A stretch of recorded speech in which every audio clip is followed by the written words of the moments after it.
বাংলাদেশে আশ্রিত রোহিঙ্গাদের সংখ্যা এখন 11 লাখেরও বেশি।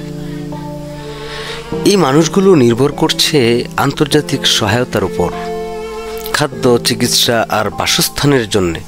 কিন্তু বড় এক সংকট এখন এদের সামনে। জাতিসংঘের শরণার্থী সংস্থা UNHCR বলছে 2025 সালের জন্য প্রয়োজন $255 মার্কিন অনুদান, কিন্তু জুলাই পর্যন্ত এসেছে মাত্র 35%, অর্থাৎ ঘাটতি রয়েছে প্রায় $166 মিলিয়ন।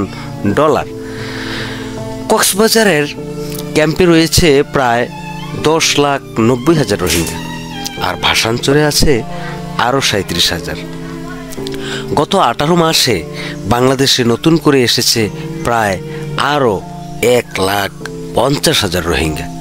ফান্ডিং না বাড়লে সেপ্টেম্বর থেকেই স্বাস্থ্যসেবা বন্ধ হয়ে যেতে পারে, ডিসেম্বরে বন্ধ হয়ে যেতে পারে খাদ্য সহায়তা। প্রভাব পড়বে লাখো মানুষের জীবন ও ভবিষ্যতের উপর।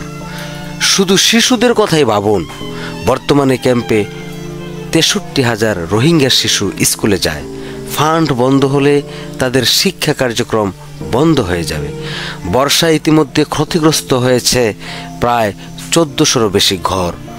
পানি, স্যানিটেশন আর চিকিৎসার অভাবে বাড়ছে রোগ ব্যাধি। নিরাপত্তাহীনতায় পড়ছে নারী ও শিশুরা। UNHCR এর বাংলাদেশ প্রতিনিধি জোহানেস ফন ডার ক্লাউ বলেন, যদি দ্রুত তহবিল না আসে তাহলে আমাদের সেবা বন্ধ করতে হবে। এটা শুধু সহানুভূতির বিষয় নয়, এটা এখন আন্তর্জাতিক দায়। সর্বশেষ খবর পেতে আমাদের সাথেই থাকুন, সাবস্ক্রাইব করুন। ASME TV 24, সত্য প্রকাশে অনর।